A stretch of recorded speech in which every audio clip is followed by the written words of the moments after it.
Welcome back to Beauty Marks Podcast, a space where we embrace marks acquired through our journey. My name is Liza Savillon, and thank you for joining me on episode 43 of this podcast. Today's episode, I have Stephanie and Jun Marcelin from Moments with the Marcelins Podcast on here with me talking about things that they wish they knew before they got married. Their podcast really touches on different topics, but I'm super excited to dive into this deeper. So welcome to the podcast once again, guys. How are you guys? Doing well. How are you? I'm doing good. Thank you for having us. I guess that means I didn't bomb it the first time. No, you killed it. People were like, we need more. The people asked, we came through. We're so honored to be here, Liz. This is what, your third, fourth time? I lost count. I feel like I'm already like part of the show. Like I'm not even a special guest anymore. It's honestly a privilege. Yeah, you're family now. This is my second, so I made it big time. Yeah, you did. So we're so thankful for you, Lizzie, and all that you were doing. And obviously I call you Lizzie because you're my sister, but nobody else. No one else. Sassy Sadie. That's what I call you. We should be like, what are things that people want to know about me? Oh, I can tell y'all to know. No. What are some interesting facts? DM me. I'll let y'all know everything you need to know about Lizzie. No, I'm good. So thank you guys for joining me on today's conversation. Before we get started, aside from you guys having the podcast, I want to know, what are you guys passionate about? I'm very passionate just in general with helping people, helping people find their potential, helping people with their problems, just lending an ear to just listen to individuals. I'm passionate about art, just creativity, writing, music, just passionate about life and learning. I love to learn, love to read, love watching documentaries. And so those are some of my passions. Yeah, so some of my passions, definitely I agree as well. Like I love to help people.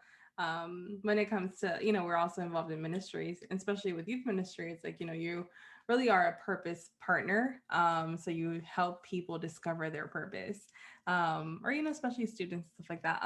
Definitely, whenever anybody needs anything, like, definitely like raise my hand, like I'm here to help in any capacity. And honestly, we like to Netflix a lot. So yes, we are binge watchers and we are unashamed.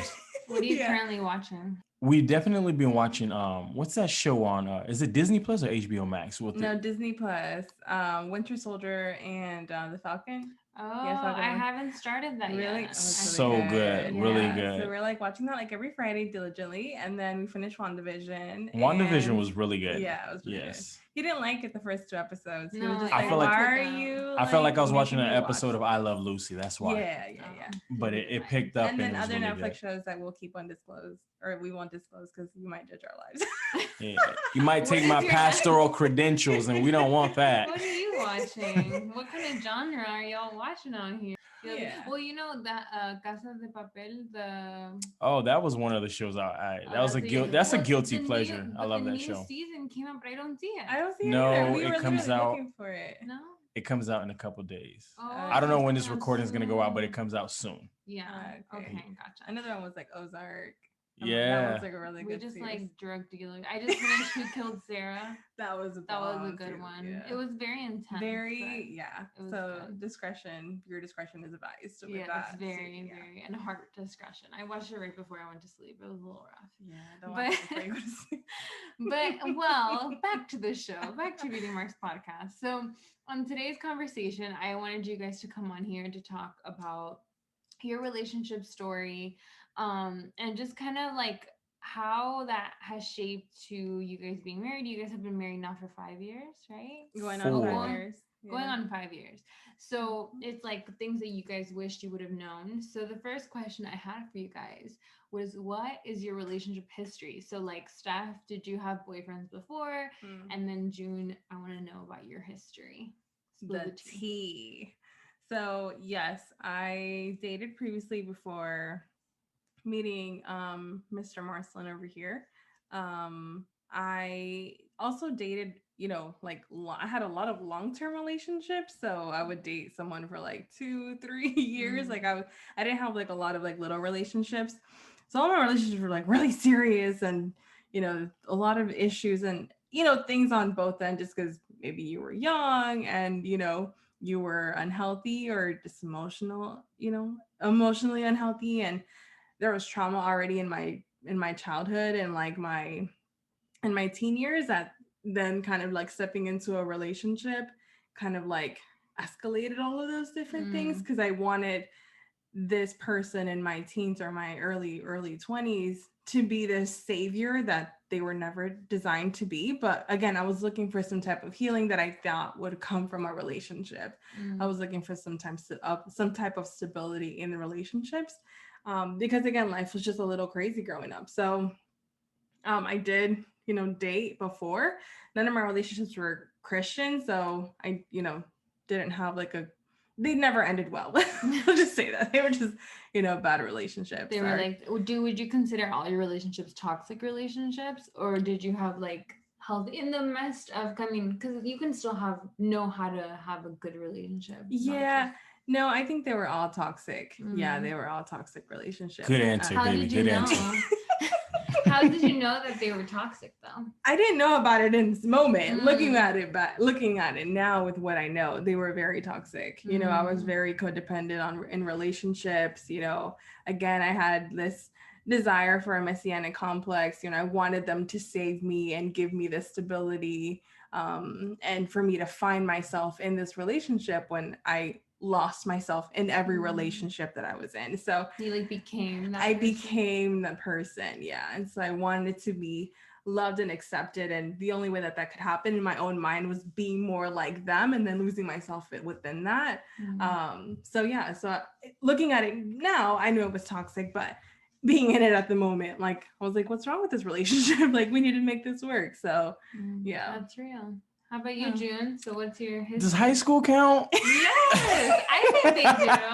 I think you cried. Listen, listeners, y'all let me know. I think I don't know if high school really. Yeah. I That's mean, very true. I guess. I honestly didn't have too many girlfriends. Prior to meeting you, I had some people that I had interest in, but I would say in my young adulthood, maybe 2 relationships. Like short term. You should have said 0. I'm just kidding. One I wouldn't even really count because it was so short, but I guess we'll count it. I would say, and one was, I would say 2 years. So, I mean, but prior to that, like, I mean, if you want to count middle school and high school, but I don't count that, but it's yeah.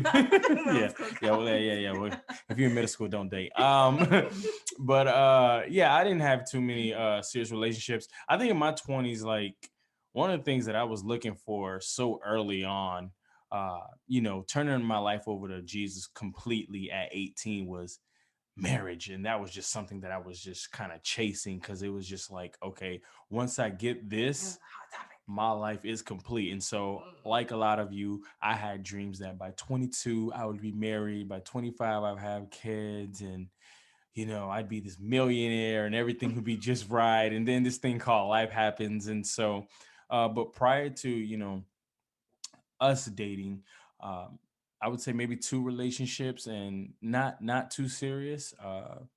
A lot of interest in people and things like that, but for whatever reason, it didn't work out, or it wouldn't work out. So yeah, I wasn't supposed to. Yep. It just all lined up. So now, I mean, and so at 20, both of you guys, did you guys both have that mentality of like that marriage would be like, did you think it was gonna be fun? Like when you were in your 20s, were you? I mean, I know you're still in your 20s stuff, but I'm in my late you calling me 20s. old? What you trying to do? Oh, okay. So what idea did you guys have about marriage before you even like stepped into it? So I'm talking about like when you were dating back in the day, like what was your idea then about what marriage would look like? I mean, I knew I always wanted marriage. I was fortunate enough to, have both mom and dad at home growing up. Until this day, they're still together and our relationship is perfect. And I feel like I saw that growing up. So I understood that marriage was going to be a challenge. And there's a lot of, things that happen in life. Again, just life happens that, put tension and different things on relationships. So I knew I wanted that. At 20, I think, I feel like I understood marriage to an extent, but I didn't know what marriage would require of you as a person. So I feel like if I got married at 20, like I would have been divorced already because of just who I was at that particular moment in time. Mm-hmm. You know what I mean? Like I was unhealthy emotionally, spiritually, like, you know what I mean? Mentally, it's just like your priorities are just completely like aligned. I wasn't even serving God at 20. You know what I mean? So I know myself and like my desires at that moment that I'm like, that would have been chaotic for me and the other person. You know what I mean? So I don't know. I feel like 20 for me was interesting. I mean, it was 20 years old. At 19, I had become a youth pastor. Shortly after, a year after that, at the age of 20, that was a critical moment in my life because I lost my father at 20. So just kind of going back to being 20 years old, like it was like one of the weirdest seasons of my life. Kind of like just when I look back at it, I'm like, a lot of things are like a blur to a degree. So I don't really know where exactly I was at 20. I'll probably say maybe a little after 21, 22. I kind of have like this idea of what I thought marriage would be that, like, I don't know, like just unrealistic expectations to a degree because it was something that for me, I know me personally that I idolized it. Yeah. I idolized it, and it was like I wasn't focusing on the present season in my life. I wasn't focusing on the beauty of, being single and getting to know people and just getting to know myself. It was just about who's going to get married next. And I was a part of several different weddings. I was like, prior to me getting married, I was a groomsman like 5 different times. Yeah. Caught the bouquet like 3 at a time, 3 out of the 5 times. So I'm like, all right, I'm next. Not the bouquet. Oh yeah, not the bouquet. Oh Lord. Nah, sis. No, this ain't that type of show. No, not the bouquet. No. What is it? The sat? What? No. No, it's a little thing that they put around their leg. The sat. It's like a sash. Yeah, I caught that. Yeah, I caught that 3 times. Yeah, so I caught that like 3 times. And I'm like, okay, this is getting ready to happen. Yeah. And you find yourself early on in my 20s, you find yourself comparing your life to other people's life, and okay, they're at this age, so that means that it should happen for me.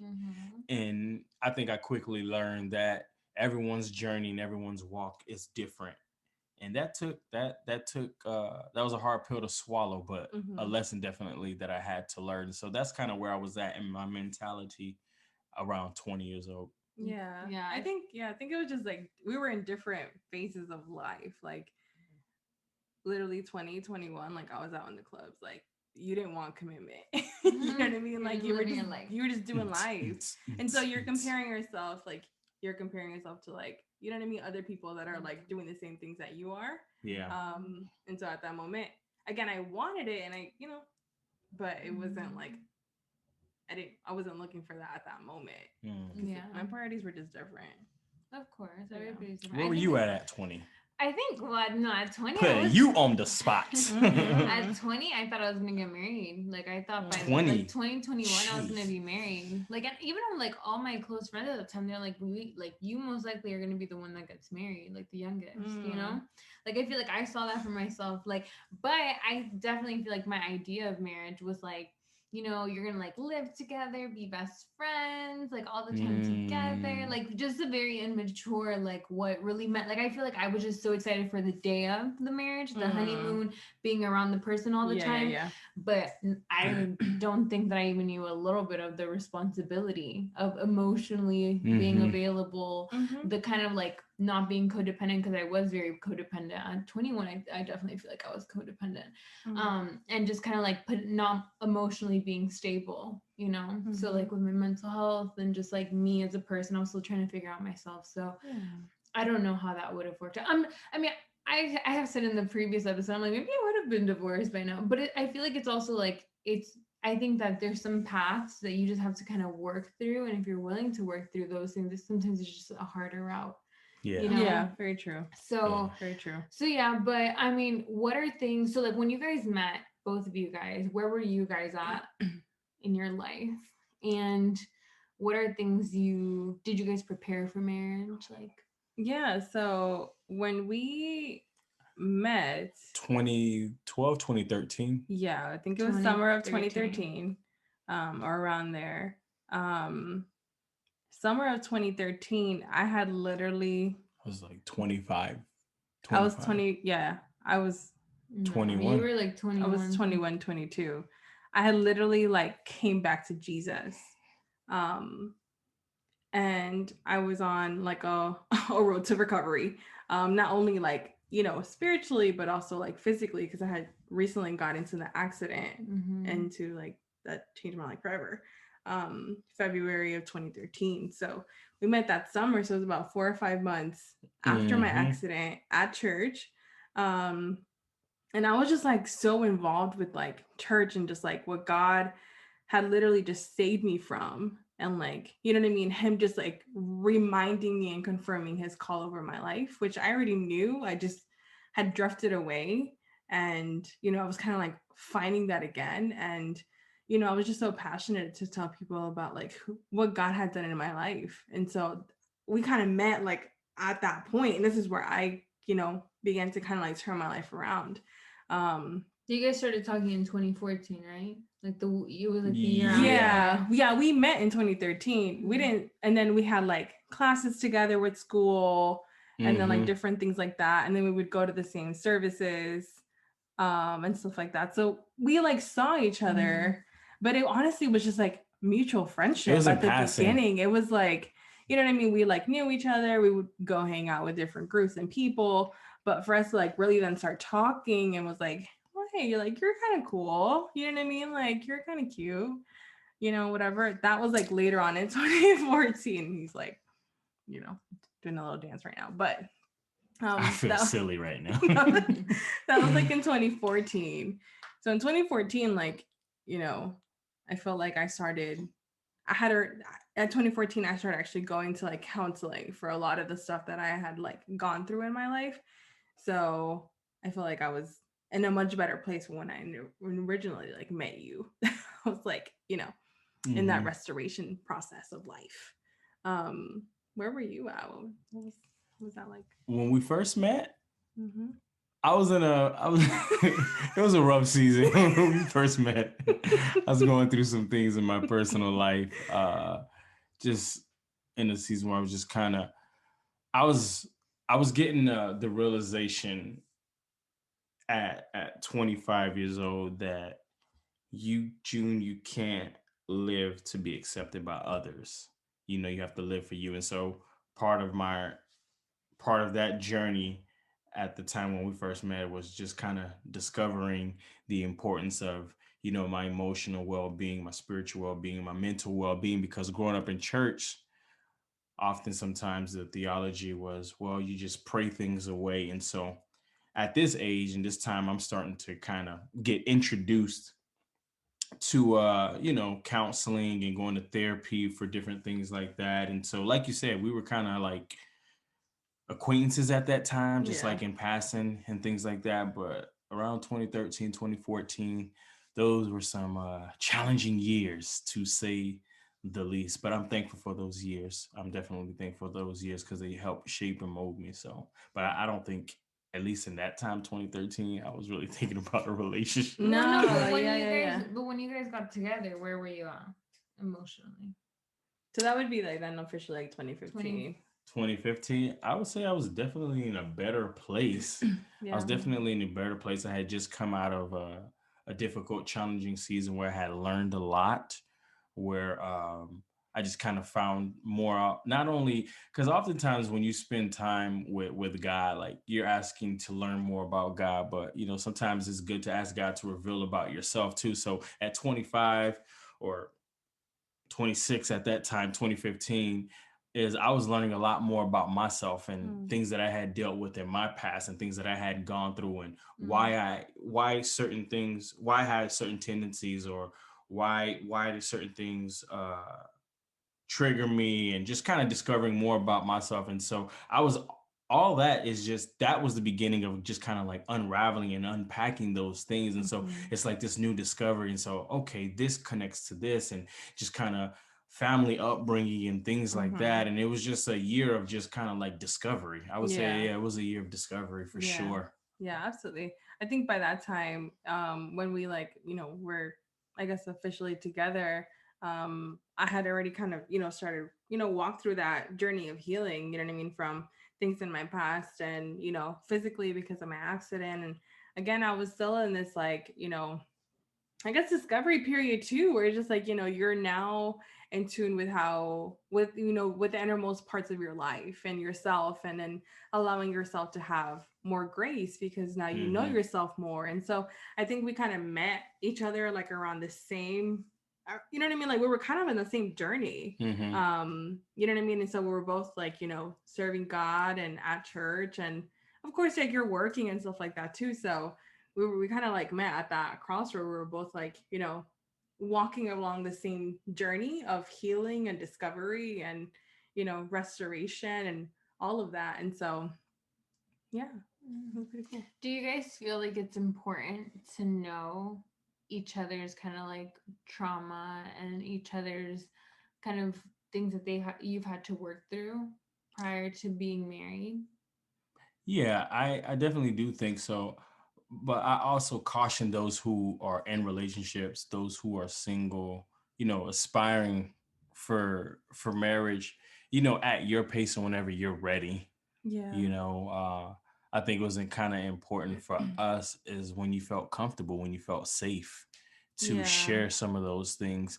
I think when we kind of got together, it was kind of like, okay, we were kind of pretty much open with one another. Yeah, because already what like the emotional work that we had already been doing for like 2 years or so, like I was like, I was unashamed of my story at this Mm, moment where I was like, if you want to accept all of me, this is also part of who I am because this is what I mm-hmm, had to live through.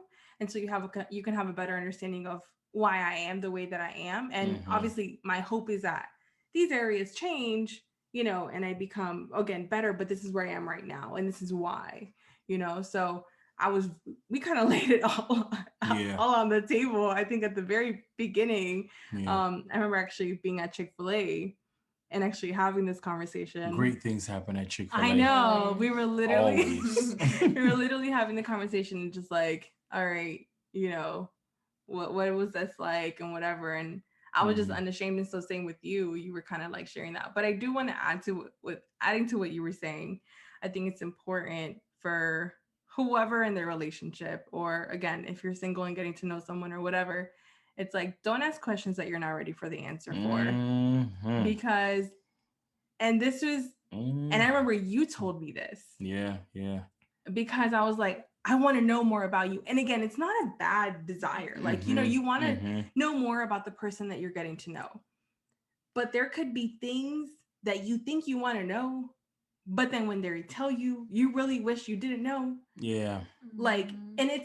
and again, it doesn't always have to be bad if you are emotionally mature enough to handle that information. Right. But if you're not mature enough to handle that information, don't ask the I question. can just especially Yeah. I feel like when it comes to like your past partners, right? Yeah, And past when partner, maybe and not like even that. It's just like if you went through some type of like sexual trauma or like, Hmm. you know what I mean, major grief or like major loss that you're just like, those things can also trigger you. If you went through some of those things yourself and you haven't dealt with them, I feel like your intention may be good and like, yo, tell me, I'm here to listen. Hmm. But then at the same time, you don't know. their response, and you don't know what's gonna be at the other end of Hmm. that question.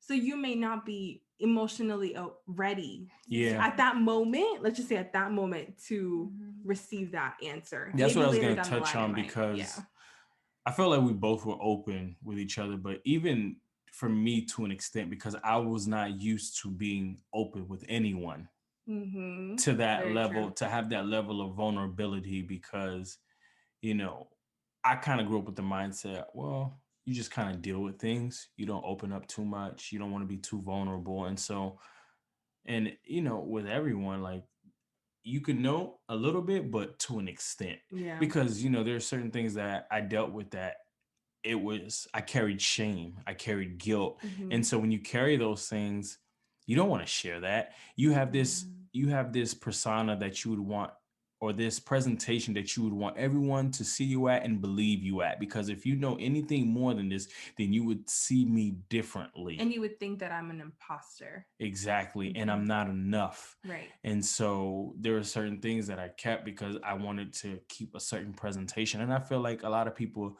do that, Mhm. because, you know, it's a natural I think it's thing. natural at the Yeah. beginning. Yeah. You know what I mean? But I just caution those that are like, yo, tell me like everything about your Mhm. life, like at the very beginning. It's good to like be open about things. And I know I was very open with certain things that I had gone through and was going through at the moment. Mhm. And you took it with grace and you took it, and whatever. But then there was other things that I was wanting to know about your life that you were like, are you ready to really hear my entire story and not be judged? Because who wants to be open and vulnerable and tell someone Yeah. who they care for, which is why you're trying to get to know this person about their life, and then be met with shame and guilt Yeah. over that same And circumstance it's situation. funny that we're talking about that now. I think the reason why I kept such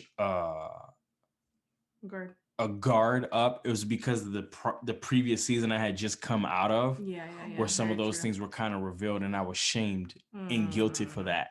And so Yeah. I said, nope, Not again. I'm not going through this again. Yeah. And Absolutely. so wanting to be accepted by everyone, wanting to be loved by everyone, and then realizing at age 25 that, when you disappoint and how people treat you differently, and it's no longer the same, and you want to rekindle and keep those relationships the same as they were in previous seasons, but having to accept the reality that, hey, it's no longer going to be like this. That was a hard pill for me to swallow. And so I made it to myself, whether consciously, subconsciously, yeah. that I'm going to only open up so much, because I don't want to be shamed or guilted Yeah. again like I was in the previous season. Yeah, absolutely. And that's why I think you had mentioned, it's like also understanding when you are in a safe environment to be able to share the most vulnerable parts of your life. Like I'm one of those people, I'm like, you don't have to share your story to everyone for them to know who you are. You know what I mean? Like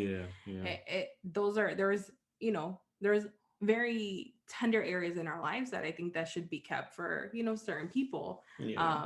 And again, to each its own, that's just my opinion. But I think there's there's something that I always said when we were like starting to get to know each other. I used to be like, there's levels to this. Oh my God. Like I would always say that. and I honestly meant it. There's levels to this relationship. Like we just met. There's this level of like getting to know each other as a friend. There's another level about maybe getting to know each other's history. There's another level, you know what I mean? And so there's levels to it. And so I feel like if you allow yourself the time, you're going to go through that gracefully and not like, open up and just be like completely vulnerable and then be like, well, it didn't work out. And then you just told this person like everything in your life. And then you can feel that guilt or that shame, like, oh my God, this person knows like everything that happened in my life. Like, and they're no longer in the picture. You know what I'm saying? So yeah, that's really good advice. That's really, really good advice to like kind of sense and discern who you can do that with. And I know that that's different in dating, like when you're getting to know someone. So what are things like based on what your history was, where you guys were at, what are things now that you look back that you wish you knew before you got married? So I think one of the first things that I wish I would have known was like first being able to really, I guess, kind of just like navigate and like manage my emotions better. Because I felt like I didn't kind of stepping in. Like I had done a lot of work, but of course, like, you're on this journey of healing forever. And so even though I was very aware of my emotions, I felt like my emotions still kind of controlled an area of my life that I didn't have the tools entering marriage than to kind of navigate my emotions. So for me, the first thing would be like, I wish I would have learned to navigate my emotions. And we actually talk about this in one of our podcast episodes in season 3. It's called the care cycle, like the cycle you need. And so I feel like I wish I would have known that before getting married, because I feel like that would have saved a lot of back and forth. Yeah. with you. What about you? I wish I would have known more on proper time management. You know, I prior to being in a relationship, I was always out late, waking up early in the morning. You barely slept. And like I wanted to do a lot of things with a lot of people, but I had to understand what was important and what was urgent, and just being intentional with time. Being very intentional with time. I think stepping into marriage, it was like I was used to just coming home at whatever time, not having to check in or answer the phone calls. Like my mom would call me. She'd be like, "Hey, is everything okay? Yeah, we're good," But like, and then you come into marriage, it's like it's different, Like now you're living with someone, Now, it's not just you going out, You're not just bringing food for yourself. Still forgets to get me Chick-fil-A. Wow, really? But it's okay. Amen. I forgive you. Pray for us, There's Elizabeth, grace. right now. So just kind of proper time management. Yeah. I wasn't a big calendar guy. Just anyone who knows me, I go with the flow a lot of the time. For us, free spirit is what Stephanie calls me. And so I had to learn that, hey, like there are certain things that need to be in your calendar that are non-negotiables, things that no matter what happens this week, God forbid anything catastrophic, but you're going to do these things. And so for me, that is, going to the gym every day, working out one day out of the week, making sure that we have a date night in the midst of the busyness of working, in the midst of ministry, in the midst of school, making sure that we have at least a day that is just the two of us, that we put the phones away and that we just go out on a date, just get to know each other more. And like do the things that we were doing when we were dating, you know what I'm saying? And being romantic. And so I had to learn, better learn time management. Yeah. The second one, or the third one, I guess now is like there was books that we actually read like before we got married, and one of those are the book, I think it's by Gary Chapman. Correct me, I'm not 100% sure, but it was like 10 things I wish I knew before I got married. And that book talks about, one of the chapters is like expectations on like each other. And with that expectation is kind of like, okay, who's going to be doing what in the relationship? Like you're going to be taking out the trash, I'll do the laundry. And so you kind of like divide these tasks, which is okay. But I feel like what that then did for us specifically is that it's like, okay, you'll do the finances and then I will, do all the other stuff or whatever the case may be. Because you're good at it. Because you're good at it, you'll do it. And then what that then kind of did in like marriage was that it then kind of created a parent-child relationship in those areas. So for example, I would then tell him like, okay, I need these things because I need to like, pay the bills, or I need this information. And he would be like, okay, but you're giving me this to-do list. And so I'm coming down to him as a parent, and he's a child because he doesn't know or isn't an expert or isn't familiar with this particular area of the relationship. So what ends up happening is like, I give him the to-do list, I give him the task. Okay, I need these things done.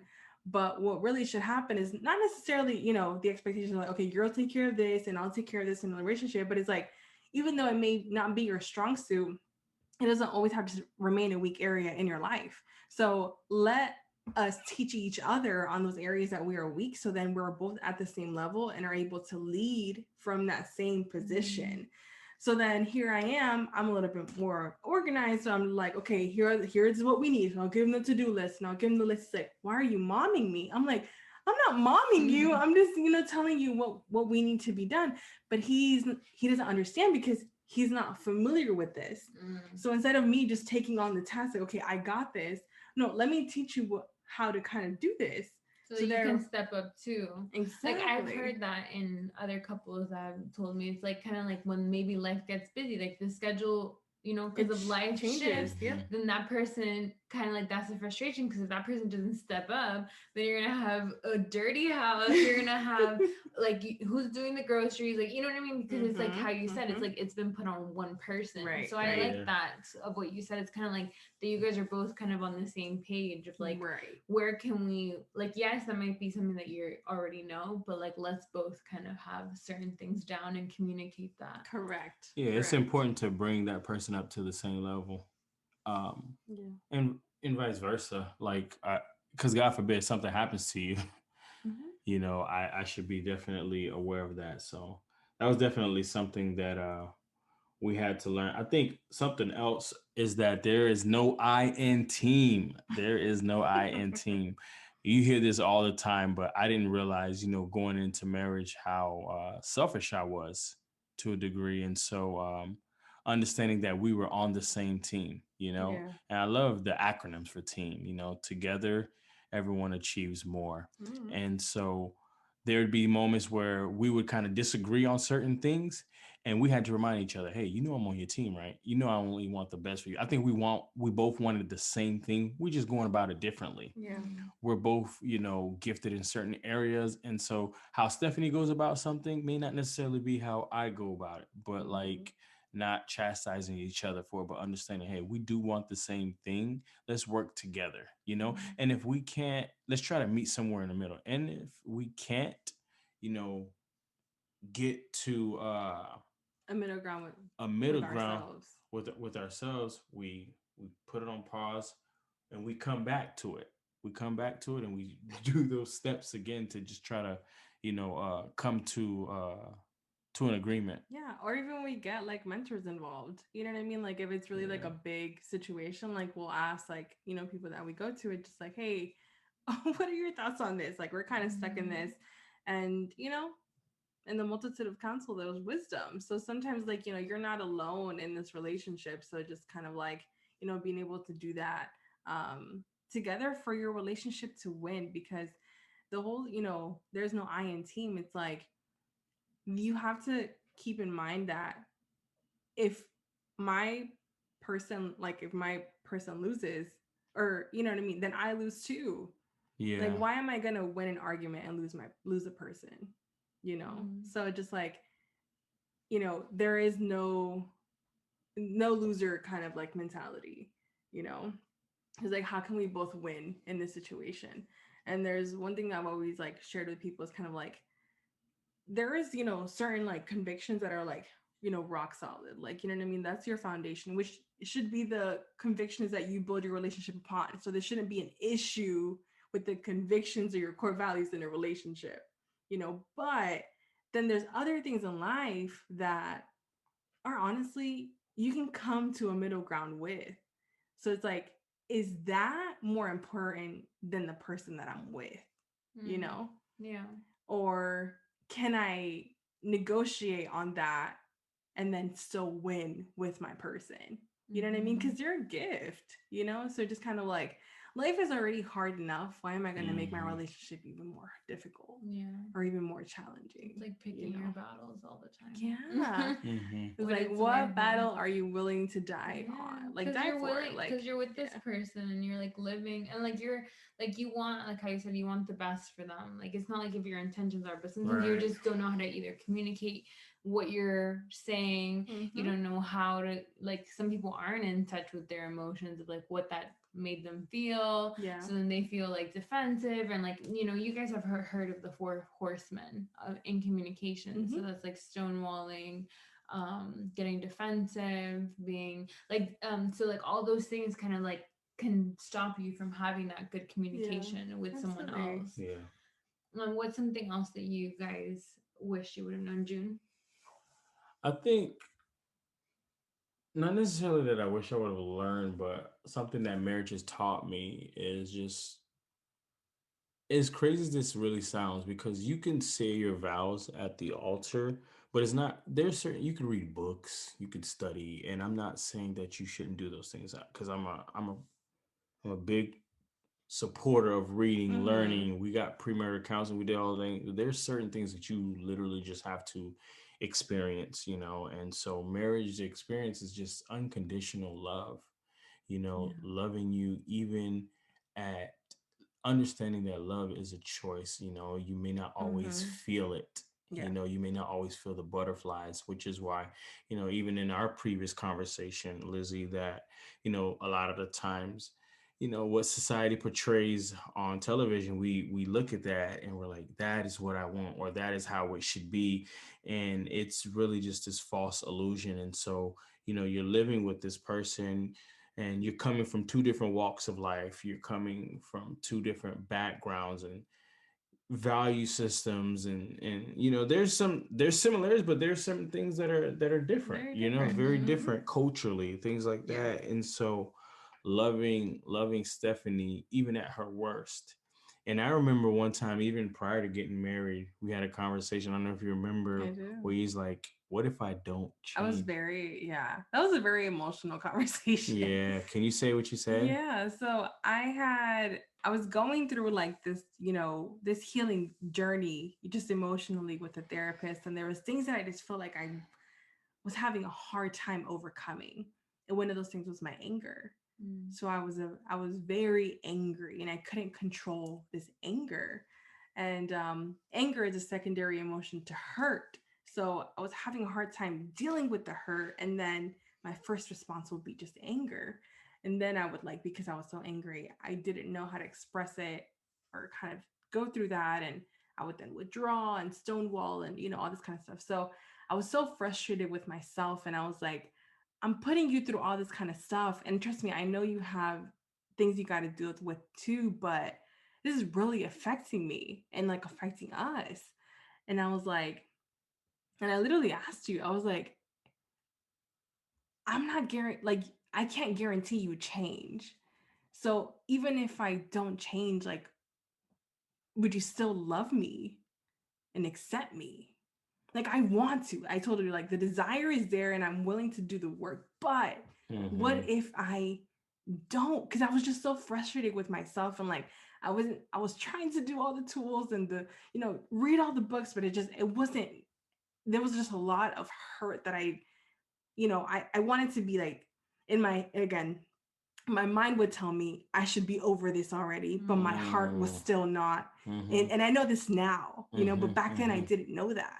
Mm-hmm. And so I Mm-hmm. was so frustrated with myself, and like, and so I told you that, and I was kind of like, I can't guarantee you change. I want to change, but if I don't, would you still love me? And I said that I would love the hell out of you. Yeah. Yeah. Yeah. And then I cried and we hugged and all that kind of stuff, you know what I mean? But it was just very emotional because, again, it was just a lot of stuff that, we had to go through, or I had to go through with that. And I remember asking you that. And again, Yeah. we're not guaranteed change, Yeah. Yeah. Um, I think something else is just kind of like we check in with one another. We have these heart talk, what we call heart talks, and how you feeling? What are how some you really areas? feeling? Yeah.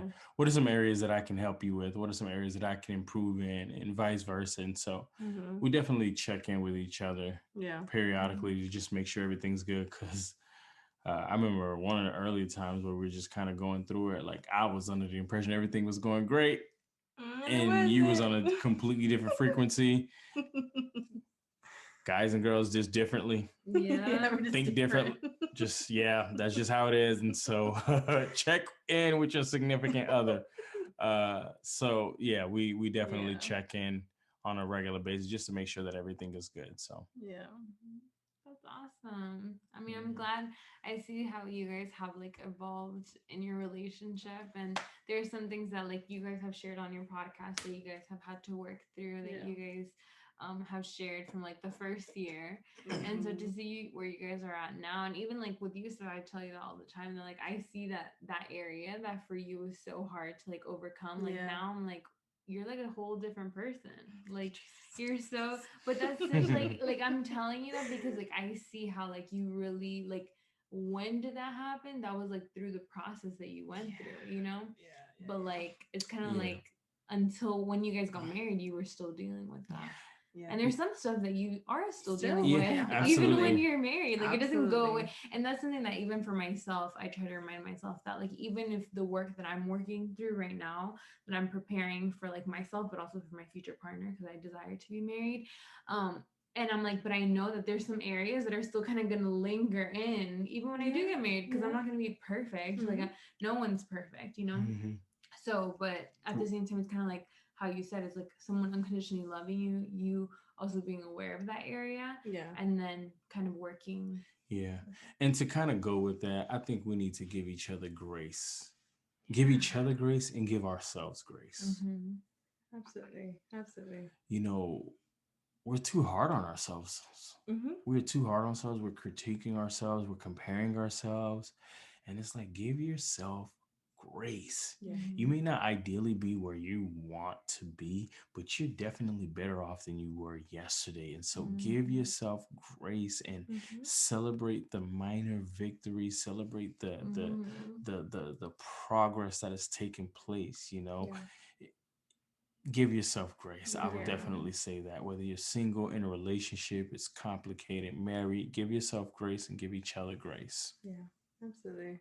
Yeah, I like that. Because even like the one time that you catch yourself, like, even when right now that I've been talking about like boundaries and stuff like that, like when I react differently, I'm like, wow, like I would have reacted very different before. Yeah. And like now I'm like, huh, like this is, but like you catch yourself probably the same as you. Like Absolutely. when you're like, wow, I would have like literally wrote a long message to this person. I would have literally told you off. Yes. I would have 5 seconds literally ago. laid hands. Literally. Not praying either. So.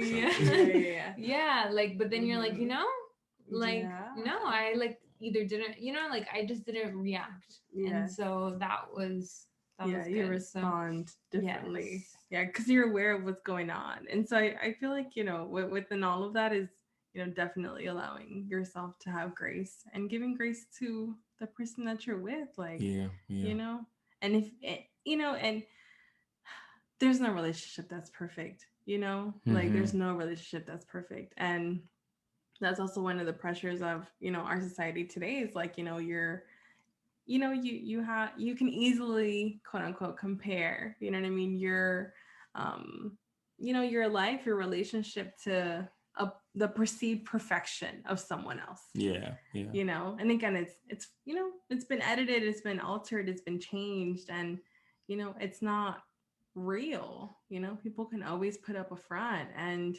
you know, then you hear that weddings are called off. You know what I mean? Like J-Lo and A-Rod, you know what I mean? Like, I knew it was fake. I knew it. I said, I looked the thing. Sorry, this is like a little side note, but I saw the Valentine's Day post and I felt like, wait, what? So y'all be posting these cute pictures. He be posting these videos. Like, I'm so proud of her. And then they're breaking up. So yeah, that's how you know, guys. Again, like, We pray for all parties involved. yes, we do. Yes, we do. we wish pray them for all the them. best. We wish you all the best. Going back to something we were talking about with that you just said when we're talking about how we would respond and react. Something that kind of comes up to mind is that no one can upset you without your consent. And a response is better than a reaction. Cooler heads always prevail. And so I try to model that every time. And like you said, when we talk about the carrot cycle, check that episode out.